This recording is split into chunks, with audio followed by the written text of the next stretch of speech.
Hi again. I know a lot of you know this, but I wanted to make a video explicitly for grading at Roosevelt, or at least not every class is the same, but me, Mr. Hong, and Mr. Toole all use this grading scale.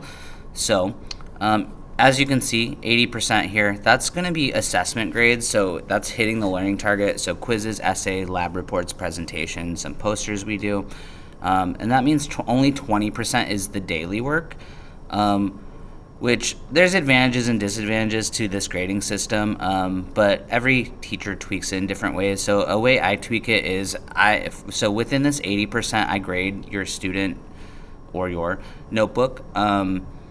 So the notebook ends up being about 20% of the assessment grade. So if you times 20 by 80%, that ends up being I think 16% if I remember right.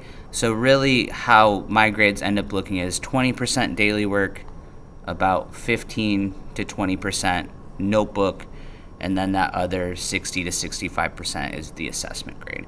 So it's basically the same, but it's a little tweaked, and that's really so I can that helps me build student habits of like keeping up on the notebook and making sure they're taking notes. And really, I call that to my students, I call that a grade boost because usually when we do notebook stuff, like you're doing stuff together, you're getting the answers, like we're talking about things at the beginning of class that they're writing in their notebook. So that should be like a really easy way to boost their grade a little bit. And then just going through the grade scale, so a little different here. So you have the 4 point scale. So that's what that means. So 3 is really what we're looking for. Like B means you're proficient at the learning standard, which is great. B's are great. I know some kids, some parents aren't satisfied with B's, but B's are good. And then a 3.5 to a 4 would mean, a 4 would mean you have mastered the learning targets, which means you have totally got them down. You can repeat them over and over and over and wouldn't have a problem with them.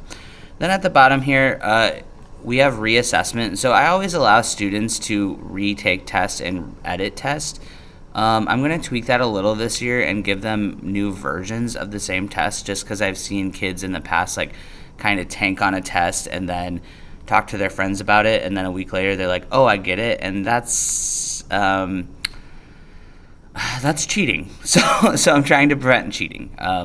Yeah, so hopefully this video helps. Again, if you have any questions, please let me know. I am happy to talk to you about anything, whether it's grading or your student and their performance or just getting to know you at this point in the year. I would love to hear from you. All right. Thanks again. Mr. Bear out.